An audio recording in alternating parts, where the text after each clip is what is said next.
Hey, what's up guys? Mass Mechanics here and welcome back to the channel. Today we're going to do a quick video on installing this B&D diesel high idle kit for our 2022 Powerstroke.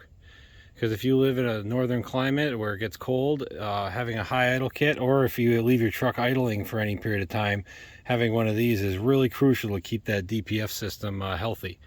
So we're going to pop this in. It should be really quick and easy, and make it so if you guys are interested in getting one, this would be the kit to buy right here.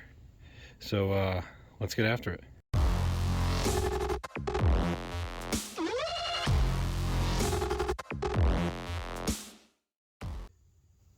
So when you take a quick peek at the kit here, it's really simple. You got yourself the mounting bracket, the little sticker to show you what direction to turn it. Then you got your harness here, and then here's your knob that you can turn. That plugs right into the harness. And then you got some miscellaneous mounting stuff in here. And that's it. It's very simple. One connection. And then underneath the glove box here, you run the wire that way under the console and over to the driver's side so you can turn the knob while you're driving. Real simple, easy install. I'll show it real quick here. Well, it got dark on me while I was getting set up here, but really simple. You just pull this little kick panel piece off from the passenger side. Then you have your wiring harness here, which is sitting right here on all these trucks. It's for like the PTO and all that good stuff. It's really easy to find. And then you just unplug it, get that out of the way. I'd hold on to it because later on down the road, if you want to use any of these powers, say you want to go to an upfitter switch setup instead of using this simple setup here, then you're going to want to use this. Also different PTO applications, whether you're a plow guy using a sander, you got strobes, whatever you want, you can run it off of that real simple and easy. And then also on the 22s, I saw in the 2020s and even some of the 21s that your pass-through wires are really hard to get to. On the 22, at least on this end of this one in particular, the wire's right here. So that can't be any easier to get to, because I guess before that people were having trouble with them way up in here and they're really hard to get out.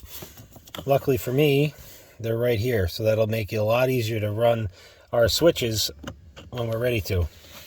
So all you do is you take your new harness, it's the same exact plug as that one, and you just plug it right in.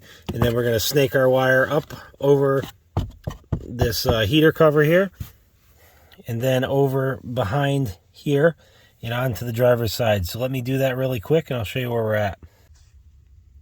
All right, there's the wire sticking out right there. A lot of people are saying, oh, you got to use a stick to try to snake it through and everything. I literally just stuffed it in there easily and felt away, wiggled it a little bit, and then you can feel it clear, and then just pushed it and reached right over here and pulled it right out. It was really easy. So now we got to find a mounting spot under here to put it, and we'll be all set. I'll show you the other side before I close it up. All right, so the only thing you have that's aftermarket now is going to be this plug right here, which is replacing your harness that you already unplugged. So no extra added stuff in here really. I just ran it underneath this wire because that way the cover will clear, and simple as that.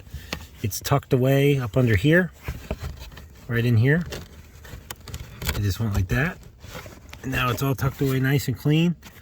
You can see a little bit sticking out here because I haven't finished it. I just got the wire pulled through on the other side. So I'll finish tucking it up under here, and it'll be out of sight and safe from getting pulled on, and it'll look as if it did before I touched it.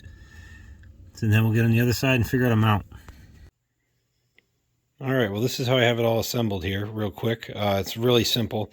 You just take the sticker, you stick it on, you got a set screw here, you pop the knob off, then there's a nut and washer, you run it through, you tighten it down. There's even little teeth that come through so it kind of lines up, so that way the switch won't rotate.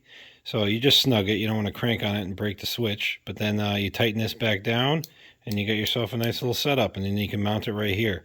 Now I'm running it like this. I didn't want to drill holes in the dash to install it like some people do, because I might run an upfitter setup later on. I'm not really sure yet what I want to do, but this is something that I need to do because it is cold up here, and we need to have the high idle. So let me get in the truck and get it tightened down and show you where I'm going to mount it. All right, well there it is. I didn't drill or do anything like that. I just used the OBD2 mount right there and used one side of it. And it's plenty sturdy. It doesn't move at all. And you can just adjust your idle to where you want it. I'm probably going to be right around 1200. And there you go. And as for wiring, I mean, you can see the mess under here. That's original or factory. But I just ran it right up over top of everything. So then I don't have to worry about it getting in my foot area or around the pedals or anything like that. So that's it. Now I'll just show you how it works.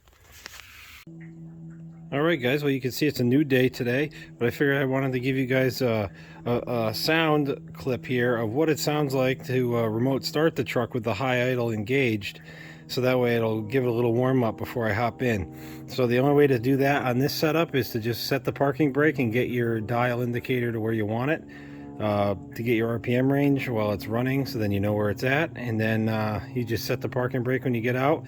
And I don't mean do it tight like you're holding a boat back or something on a ramp.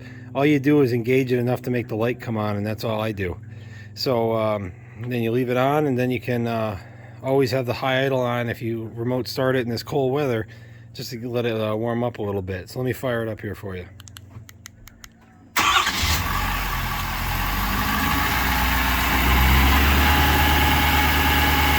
And there she is, idling right about 1200.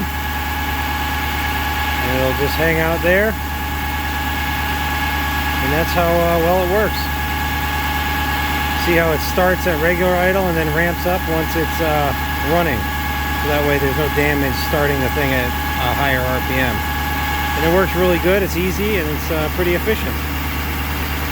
So alright guys, well thanks a lot for watching. I appreciate the support. Please like and subscribe so we can keep growing this channel and I can make bigger and better content for you guys. And you can also check us out on Facebook and Instagram or the Mass Mechanics.